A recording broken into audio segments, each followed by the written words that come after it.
You know, I think this lesson today has more to do with your financial future than probably any other lesson that we could teach.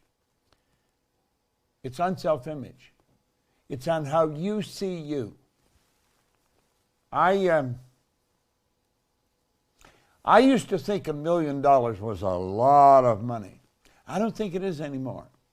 Now, $1 million has never changed its value. It was never a lot or a little. I made it whatever it was. And if you think $1 million's a lot, if you just shift your thinking, you could make it a little. See, the truth is it's neither a lot or a little. It just is. Everything just is. Flip this slide up for a second, Scott. This is important. I wasn't planning this, but it's probably why it's going to be good. Scott's in Manchester, so that in England, so that took a second for the idea to go across, you see. Here you are here. Now we'll say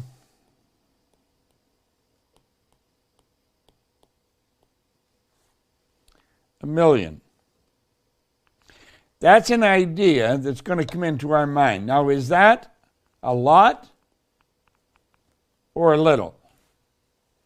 The truth is, it's neither one. It's our thinking here. In our conscious mind that makes it. It's how we look at it. The truth is, it just is. And we make it a lot or a little in our thinking. I used to think it was a lot. Now I think it's a little. Now what happened? Thanks, Scott. I just changed my thinking about it. And that's what I'm going to ask you to do. Now, this has been over 60 years that I've thought this. It didn't happen overnight. All right? I want you must begin to think differently if you want things to happen differently. It's just that simple. It's in our own thinking. Thinking is the highest function that you and I are capable of. And the truth is, most people don't think. I want to suggest that you listen to the average person that's talking. It's either idle conversation that has no meaning at all. It's not going to serve anybody one way or another. Or they're talking about why it can't work or why it won't be done. The truth is, most people are not thinking at all. They're just voicing an opinion of something that they've heard from somebody else, possibly got on the television or the radio or something like that. We must begin to think. We really must. Now, there's 3 essential questions we want to ask ourselves.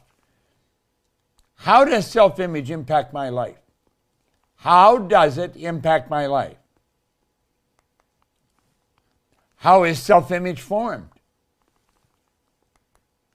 How is self-image changed? That's the vital one. You see, the other 2, they don't really matter that much. We've got to learn how to change it. Self-image impacts your life in everything you do, everything you do. So let's look at it. There's the conscious, the subconscious, and the body. Now, your self-image is in your subconscious mind. And the self-image in the subconscious mind controls your behavior to an enormous degree and produces the results you're getting. Now, if you don't like the results, you've got to change that image of yourself. That is all there is to it. You know, I knew absolutely nothing about this until I was 26, and then I knew mighty little for the first couple of years. But until I was 26, I knew nothing about self-image. I look back, and I had a very low self-image. I had a poor self-image. But, you know, as I stop and think of the way I was raised, the environment I was raised in and everything, they were good people. They just didn't know. They did not know. They didn't know they didn't know either. And so I grew up struggling. I was always very shy. Why would a person be shy? Because they have low self-esteem. They feel inferior to almost everyone and everything that they come across. Now, ask yourself, how do you behave? Are you confident? Are you wealthy? Are you struggling? You know, how's your business? Is it growing? Is it shrinking? Is it staying the way it is? See, the self-image controls everything. Do you know the crazy part about this? A company has a self-image too. A company, it's the composite of the images that operate in the company. That's what the company's self-image is. Now, there's a book that everyone should have, Psycho-Cybernetics. It came out in 1960. I don't have any regrets in the past, but I have a few things I wished would have happened. I had never met Maxwell Maltz, and I had the opportunity to meet him, but I didn't meet him. Maltz died somewhere around 1969. I was selling tickets. I was working at Nigel Conan, and I was selling tickets for a seminar that he was going to do in Wisconsin, and I was going to go over. But that seminar never happened because he passed on to spirit before it happened. But he was a brilliant guy. He was a cosmetic or a reconstructive surgeon. And he would operate on people and literally change their lives. But sometimes he operated and didn't change their life at all. It changed their appearance, but that was it. I remember I worked with a woman in a factory long ago, before I ever got into any of this. She had a very distasteful scar from her ear to the corner of her mouth. How it happened, I have absolutely no idea. But I do know she would talk to you, she would have her hand like this almost. She always tried to hide it. It was obvious that it was bothering her. Now, Maltz would meet people like her, and he would remove the scar. I often thought after I got to know Maltz, it's too bad that her name was Lorraine. She was really a pretty girl, but she had that one physical disfigurement. I don't know how it happened, but I know it bothered her. Well, Maltz would operate on people, and sometimes there would be an enormous change in their behavior, in their appearance. They not only removed the scar, not only changed the physical appearance, there was a psychological shift. They changed how they saw themselves, and totally different personality. But sometimes he'd operate, and the physical operation would be very successful, but no change in their appearance or in their thoughts about themselves. There was no psychological change. This led him to postulate that we have an inner and an outer image. When you stand and look in the mirror, you get a reflection back. That's an image of you. And that's the physical, that's the self-image. But you've got one inside, and that's how you see you. Now, that's what I want to talk about. We want to talk about growth. And if you want to grow, if you want your income to grow, we're talking about money this week. If you want your income to grow, you have to change. That's absolutely essential. Now, think about that really strongly for a moment. You've got to change. Change has to happen in your life, and you've got to bring the change about. No one else is going to do it. Now, look at this for a moment. Blow that up, Scott, please. You get one life, just one. And I know you get a lot of people telling you they've come back a second time. Well, maybe they have, but I've never heard anybody can prove it yet. I've got my own thoughts about that. But so far as we know, you got one bite at the apple. And it's about your lifestyle. It's about your contribution. It's about how you spend your days. Well, now here's the bottom line. It's all dependent on how we see ourselves, our own self-image. Our own self-image. How do you see you? That's controlling your life to an enormous degree.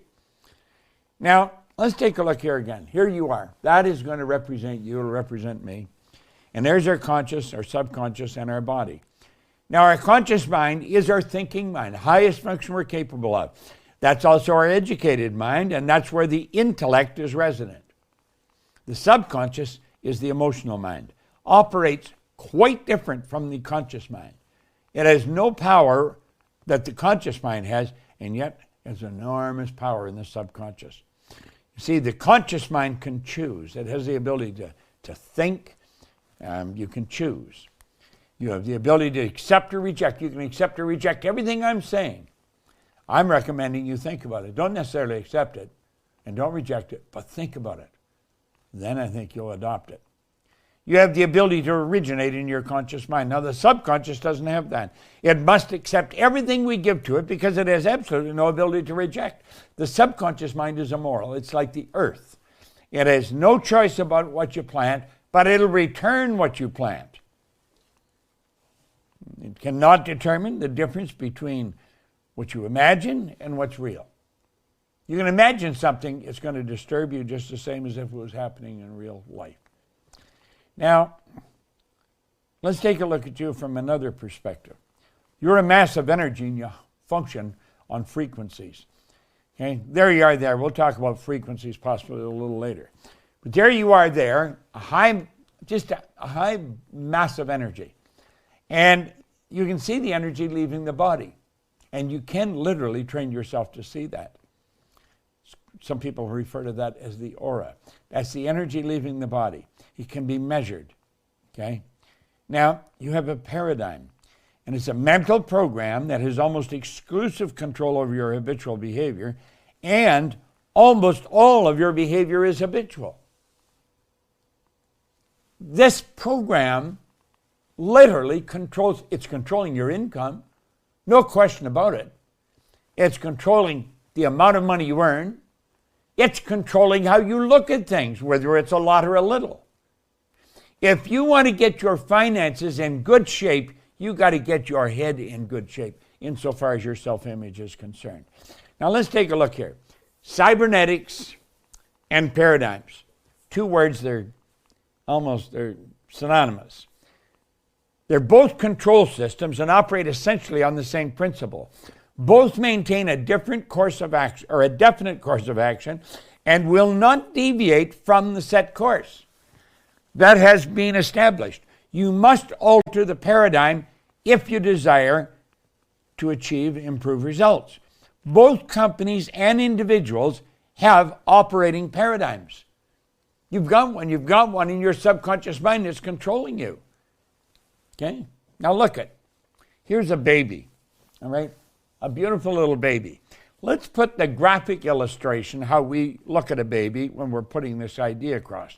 There it is there, okay? Now, stay with me here. I want you to think of that baby. That baby will grow up with a desire for certain kinds of food.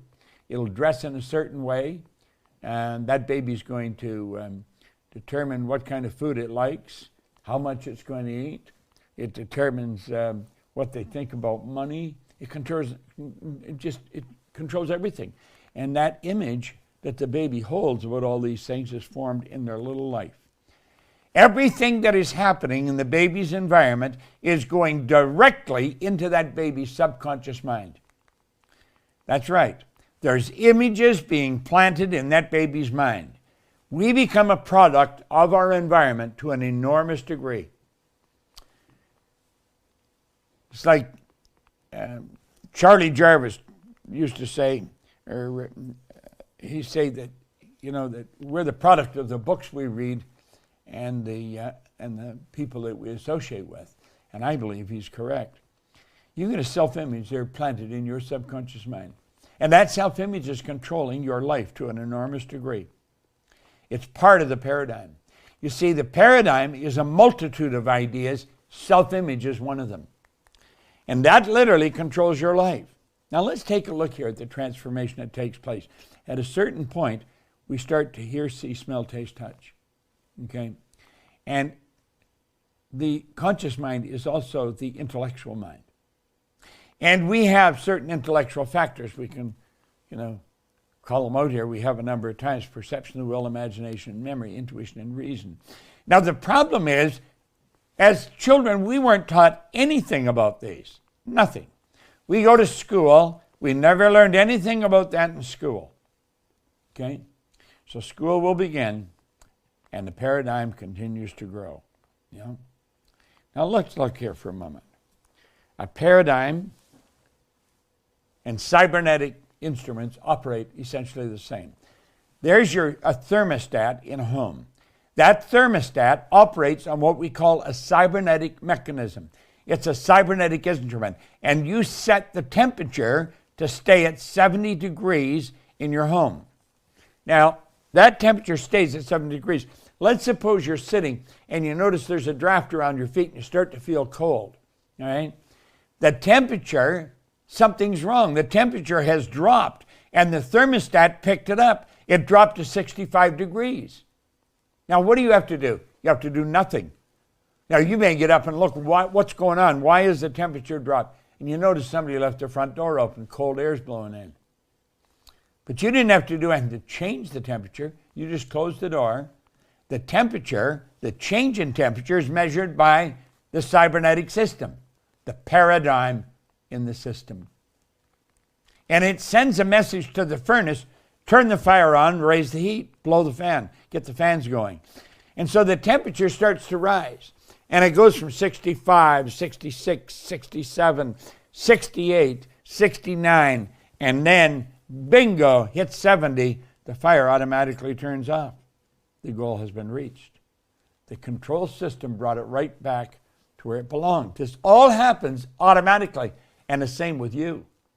The same with you. Let's take a look at another place cybernetic system operates. It operates in airplanes.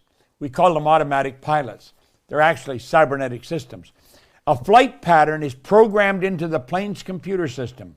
When the plane goes off course, the cybernetic system measures the deviation from the set goal and corrects the flight pattern. All right? Now let's look. Plane's leaving Chicago and it's going to go to Paris. That plane has in the system a cybernetic mechanism. And when that plane goes off course, I'm going to tell you, the plane will change it. So there's the plane going along. It hits by turbulence and it gets knocked off course. The second the plane leaves the flight pattern, look at that. The cybernetic system's activated, puts the plane back on course, and it reaches its goal. Now, it goes off course many, many times.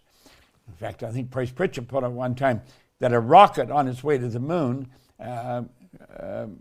is off course 95% or 99% of the time. It's correct, and that's what this says. That's what we've got. We've got to get the paradigm. The paradigm says correct, and it keeps us where we are. Could be in a bad spot. And if we start to get in a good spot, correct, go back to the bad spot. That's the way it works. Now look here. The self-image is a cybernetic mechanism. That's exactly what it is. And let's take a look how it works. Okay? You have a self-image here, and it's controlling your behavior. Now, your self-image may say, you're overweight. I'm overweight. I'm fat. I'm too heavy. And every now and then the person gets tired of looking at themselves overweight, so they say, I'm going to go on a diet. I'm going to lose weight. Now, what they should be saying is, I'm going to change my self-image, but they don't even know that. They think, I'm going to go on a diet. That's the trick. So they go on a diet, and look at, they lose the weight. They lose the weight. But like the room temperature, hit back the goal, and they think, we better correct this thing. Well, here the self-image is looking, and this person's off course. They're off course. They're losing weight. When a person who is overweight goes on a diet without altering their self-image, any weight loss will be temporary. The self-image, being a cybernetic instrument, measures the deviation from the set goal and immediately corrects course. The weight that was lost is found. And and they go back and they put it back on. Now, they usually put on about 5 pounds more than they took off. But at any rate, that was the self-image doing that. You see? They never changed the self-image. Now, let's take a look at another situation. Okay? Here's another situation. Self-image, okay. This is a student in school. And the child's marks are not good. I mean, they're failing. And so when they bring the report card home, the parent, they land on the kid, and he's grounded. The child's grounded and made to study, okay? And because they're studying, and they have tests every now and then in school, the marks go up, and the parents are told by the teacher, the kid's doing okay. Things are changed. But nobody ever suggested that the child change the image of himself.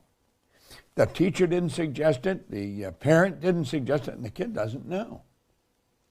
Now that self-image should have been changed. When a person is receiving poor grades in school, it's an expression of the self-image that they're holding.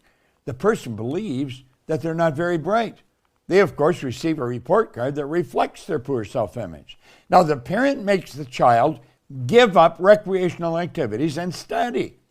The grades improve, but the improvement's temporary. That child has never changed his self-image. And so, bang, bang, they're back on course and they get the same grades. Now, I lived like that when I was a kid in school. I don't know about you. I was never overweight. I was the other way. I was too thin. God, I couldn't put on weight. And it was the way everything was the way I saw myself. It was the way we operated. Now, ask yourself, how many people do you know that fall into this trap? There are just all kinds of them. Look here. There's the person with the sensory factors. They have a paradigm. It's burned into their subconscious mind. Okay? That paradigm controls their vibration, which controls their behavior and controls the results. Okay? Now, they've got marvelous faculties here. One of them is the imagination. The imagination can build a beautiful new image. And if they understand what they're doing, they can plant that self-image in their subjective mind. And if they do it repetitively, they can get it to stick. It's exactly what I did. They get it to stick, and everything's going to change. But you see, most people don't know that. Now look, we already have the knowledge and the power to accomplish most anything we want. However, we have not developed a clear understanding of how paradigms are formed or how those paradigms control our habitual behavior. Now it's really pathetic when you stop and think about it. Therefore, we frequently do not do what we already know how to do. We have superior knowledge, inferior results. That causes confusion and frustration. Now let's go back to our diagram here. Here we are. A person's got all the knowledge locked up there in the consciousness. But the results would indicate they don't know very much at all. You can never go by the results to know what a person's like. All your results will tell you what they think they're like, but it doesn't tell you what they're really like. If they knew what they were really like, everything would change and change so dramatically. You see, if that person wants to enjoy a better life, they've got to change the results. And they not only have to change the results, they've got to make definite change in the paradigm. Got to build a new paradigm. Now listen, I honestly believe I am an excellent example of this. And I often talk about Mikey. Mikey is an excellent example of this. When I first was given this book, I was one sad sucker, I'll tell you. I never did anything very well. I was always broke. I was a pretty unhappy guy. Good things just weren't happening around me very often. I had very low self-esteem. And when Ray said, you can have anything you want, you can imagine where that resonated in my head. See, I didn't have any self-recognition for that. I didn't believe that. But you know something? I was awake enough to realize he believed it. When Mikey came around our company, she was Mikey Euler. She was a nanny for a couple looking after their kids. And she started to do work with somebody that was doing work for us. And they treated her terribly. And through a series of situations, Mikey ended up coming to work with our company. Today, she's our Chief Operating Officer. She's also our Marketing Director. She's the voice of us when you come on. That's Mikey. And now she's Mikey Stellar. She has a husband who's a pretty bright guy. She has 2 little kids. Beautiful, absolutely beautiful kids. And she is a very, very, very effective human being. I can see myself in Mikey because I changed like she did. And she's had an enormous change. When these things happen, people usually notice it, but they never say, how did it happen? And sometimes a person doesn't even know how it happened. I didn't know how it happened. I didn't understand this when it was happening. But you see, I did make a decision, and if you're going to change, you're going to make it. And it's got to be a committed decision. If you don't make a committed decision, it's not worth much. Then you have to apply discipline to your life. Now, I never had much discipline. I was in the Navy. They talked about discipline. Their discipline was a form of punishment. I mean, they really, really worked you over if you were a bad boy, I'll tell you. Well, discipline is the ability to give yourself a command and then follow it. Okay? Here's how it happens. We've used this quote so many places because it fits so many places. He said, you never change things by fighting existing reality. To change something, you got to build a new model that makes the existing model obsolete. In other words, you're going to be the container of the model. The model is an image in your mind. And you're going to build a brand new picture of yourself that makes the old picture go away. Okay? Now, I like the way Hunt put it. Decide what you want. Decide what you're prepared to give up to get it. Set your mind to it and get on with the work. God, that is so good. Okay? Now look it. There's the mind and the subconscious and the body. There you are again, your self-image. It controls your actions, which produces the results. So let's take a look here. Here's our mind. You cannot see this too often. You got to burn it in. When I look at you, this is what I see. Conscious, subconscious, and the body. Now you have all these sensory factors, and to an enormous degree, all the information we get that changes our life comes through those senses. We let the outside world control us to an enormous degree. Now we know the conscious mind is also the intellectual mind. And let's take a look at those intellectual factors again. Okay? Because they are what you use to change what's going on in the emotional mind or the paradigm. You've got perception, the will, imagination, memory, intuition, and reason. Now, these are what you use to change the paradigm. But we know nothing about how to use them, and it's unfortunate. They're all sitting right in our conscious mind. That is what separates us from all of the rest of the animal kingdom. These higher faculties. Because we have these higher faculties, we can change the image and change our life. It's these higher faculties that tell that paradigm, get out of town. And then enables you to build a new paradigm. But you see, most people don't know how to do that. You see?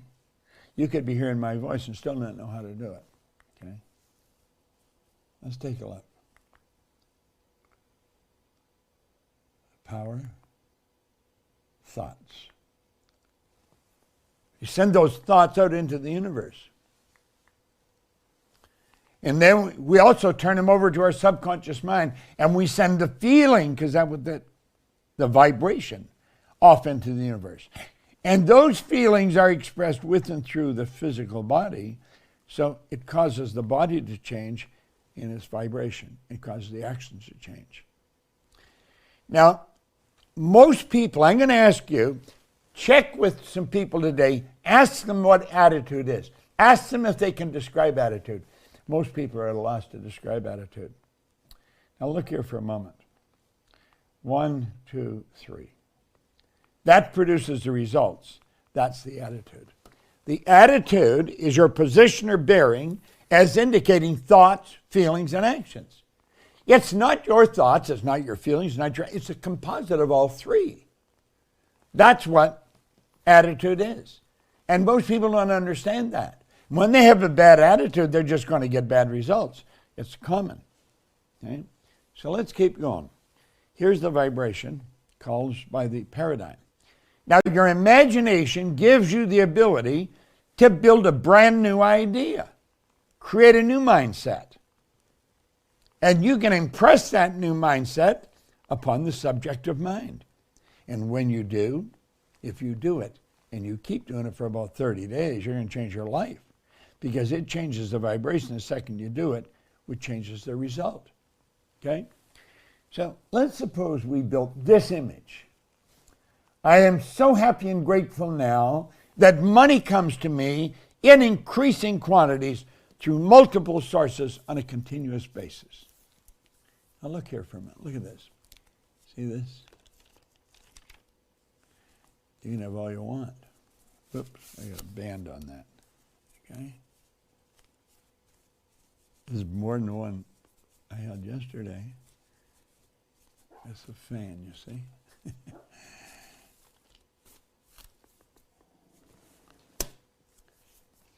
I just hold that up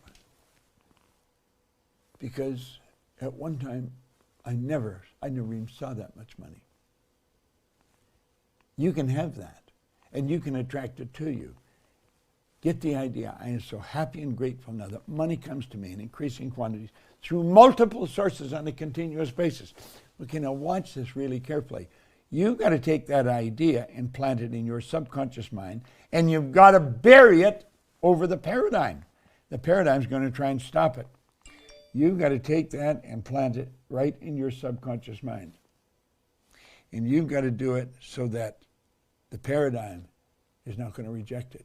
You've got to mentally hold that idea in your mind. That's what changes your vibration. When your vibration changes, the lights go on and everything seems to change. You're living in a totally different world. A totally different world. Everyone can do this. Now this seems so simple. It just seems like it's fantasy, like it won't work. Understand, everything starts in fantasy. The building that you're sitting in at one time was nothing but a fantasy in somebody's mind. We're capable of changing everything and changing anything. Do that for 30 days. Look at, take this and do it for 30 days. Just keep planting that idea in your mind for 30 days. Do this over for 30 days. I guarantee you money will start coming to you through multiple sources on a continuous basis. It's beautiful how it happens. It really is. Now you've got to take conscious control over yourself. You've got to take control of what's going on in the subconscious mind. You've got to change the vibration you're in. When you do all these things, everything starts to happen. Now let's take a look at how it happens. It starts in the heart. Listen, the heart is where everything starts with you. Your spiritual DNA is perfect. There's perfection in you. So why Solomon said, in all your thinking, get understanding. Start to understand. He says, it's as a person thinketh in their heart, so are they. The heart's in the subjective mind. Now watch. Just keep your eye on this. Your heart is trying to tell you, grow, because the spirit within you wants to express itself in a greater way. That spirit is always saying, grow. That's why we're never satisfied. See, my grandma told me when I was a little boy, you should be satisfied. Grandma was wrong. Now, she was an angel of God, but she was wrong. You should never be satisfied. See, dissatisfaction is a greater state. Dissatisfaction comes from the spiritual essence of who we are. Spirit's always for expansion and fuller expression. It's forever attempting to express itself in a greater way. So it's the want in the heart. Now look carefully. It's the want inside seeking expression outside. But it's got to go through. The consciousness to take it. So the imagination takes that idea and builds the want. Now here's the bizarre part. You went to spirit to get it, okay, and you built it. Now you turn it back over to spirit, and through the reciprocal law of spirit, it gives it back to you in physical form. You plant the want, and it turns into desire as you feed it. And desire is the effort of the unexpressed possibility within, seeking expression without through your action. So its action causes a reaction, and that changes the conditions, the circumstance, and environment in your life. Or you could add it all together and say that changes your results. You see, I keep telling you the same thing over and over again. Now let's look at it this way. Control the flow of thought energy. Let it flow freely to and through you, improving everything with which it connects. Look at you're an instrument through which thought energy is always flowing. It never stops. It's flowing to and through us. It's the nature of our being. It's flowing to and through us. So watch carefully now and pay attention. That thought energy is in you. It is you. You are a mass of energy. You see, the thought energy we talk about, it's made you. Your body's nothing but a mass of energy. That's what it is. But it's got programs in it. Now let's take a look. A frequency is a level of vibration, okay? That's what a frequency is. It's a level of vibration. Look here for a moment. See this phone? It operates on a frequency. It is. This phone is online right now. This phone is hooked up to a phone in Manchester, England. There's no wires on this thing. It's sitting here on my desk. But Scott Edwards is in Manchester in England, and he's hearing everything I'm saying, and he's controlling this entire studio. This studio it's a television station. We built our own television station. We can broadcast all over the world. You want to stay tuned into us because we're going to send you phenomenal information. We encouraged you to get other people to tune in here. Our objective is to change everything in the world. I believe we can do it. A small group of people have always done it in the past. Why couldn't we do it now? Get your friends, plug in, get them to plug in. They can listen to everything that's going on all week. It's all recorded, and we'll leave it up for them to hear. So get on the phone, tell them to get in here. Now look at this again. Watch. That frequency, that is a level of vibration. That's what it is. This phone operates on a frequency. Now, because Scott Edwards is on the same frequency as I'm on, we can talk. Now look at. There's an infinite number of frequencies. There's no end to them. Break here for a second and look at this phone. When I was a kid, we did not have a phone. We never had a phone in our house until I was probably around 15. And that was because, for two reasons. One, we didn't have very much money. And number two, you couldn't get one anyway. And when we did get one, it was a party line. There was about 100 people on the same frequency. So when you started talk got fetty because people would pick up their phone and listen to you. There's an infinite number of frequencies today. There was then, but we weren't aware of that. Yet because we weren't aware, we couldn't utilize it. But as we developed a greater awareness, we realized that's all there is energy, and it operates in frequency. Energy operates on frequencies. Now look at every frequency is hooked up to the one above and the one below. Every frequency is hooked up to the one above and the one below. Now, if you study this long enough, you're going to realize that means everything in this universe is connected. I'm connected to the chairs here in this studio that I'm in. Now, it all operates on frequency. I operate. This body that I'm in is a mass of energy. It's my consciousness that dictates what frequency I'm on. When you're on the frequency of another person, you communicate very well with them. Now come back here and look. Every frequency is hooked up to the one above and the one below. Now this is where Einstein put it very well. He said the intuitive mind is a sacred gift. The rational mind is a faithful servant. We've created a society that honors the servant and has forgotten the gift. We don't use all these higher faculties. Why wouldn't we do that? Because we're not aware of it. And if you're not aware, you're not going to use it. How much do you know about this? Stay with me. Look here. Keep looking. Now, look at this very carefully. Let that X represent where you are in your life. Now, come back for a moment, Scott. Let's take this. Here's this money. Where do you stand when it comes to money?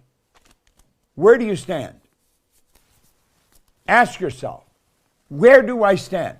Now, look at that X again. Come back. That X represents where you are, okay? Take an honest look at where you are in your life, and you can see how you got there. You can actually see how you got there. You see, there's frequencies. Each one of these frequencies is a level of vibration, and we can go back, to the time we were kids, and I can see I was on a very low frequency.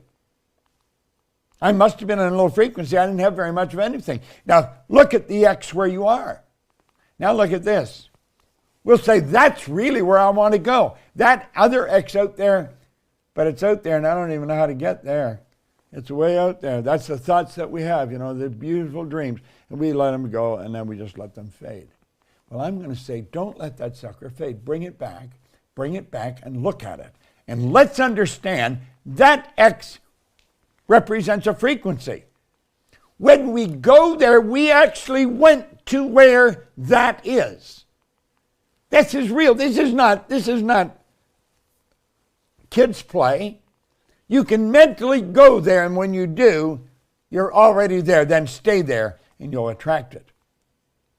The moment your belief matches with any state, you fuse with it. See, you go back there, and you believe it, you fuse with that. The second your belief matches with any state, you fuse with it. This union results in the activation and projection of its plots, plans, conditions, and circumstance.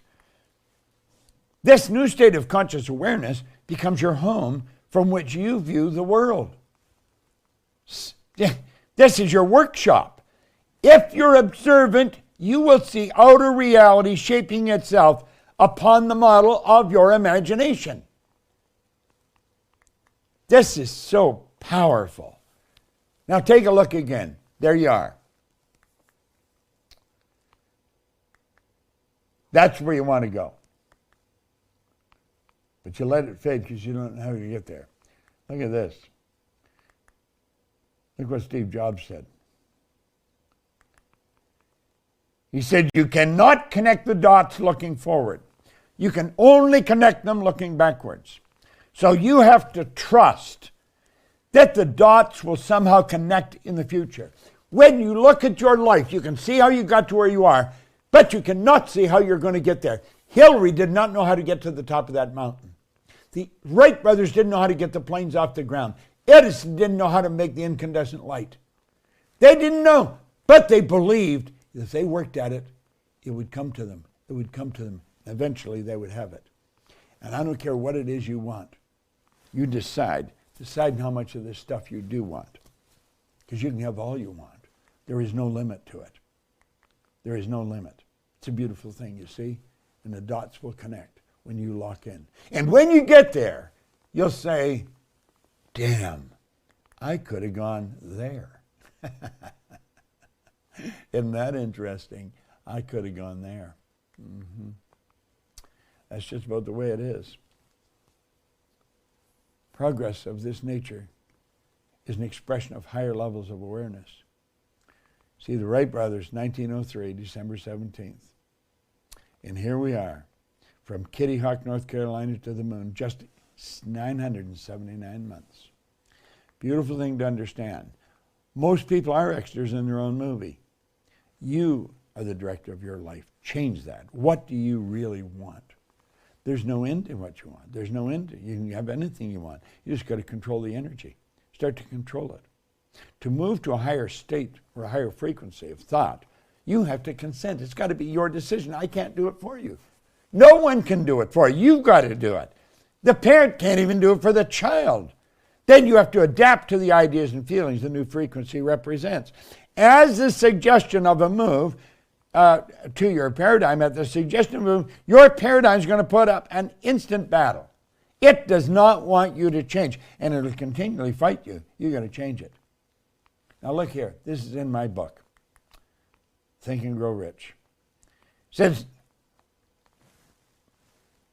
There's a difference between wishing for a thing and being ready to receive it. Nobody's ready for a thing until they believe that they can acquire it. The state of mind must be belief, not mere hope or wish. Open-mindedness is essential to belief. Closed minds will not inspire faith, courage, or belief. You got to be ready. You're ready when you believe you can do it. Listen, trust me. Just trust me. That's what I did. I trusted Ray. I'll show you how to get there. Hope and wish doesn't do it. You got to believe. You really got to believe. And then you're on your way when you believe. Now remember, no more effort is required in order to aim high in life, to demand abundance and prosperity than is required to accept misery and poverty. Pick a target that you'll reach in the next 30 days. Saying, that's where I'm going. There's a quote that I just love because I feel the same way. Alfred Adler, he said, I am grateful to the idea that has used me. Well, I'm going to tell you, I'm grateful for the ideas that have used me. We are instruments through which ideas express themselves. That's really what we are. We got to understand that. Now let's look. We'll bring it in for a landing with the balloon here. There's the mind. You got to want something. When you really want it and get emotionally involved, it becomes a desire. Desire is the effort of the unexpressed possibility within, seeking expression without through your action.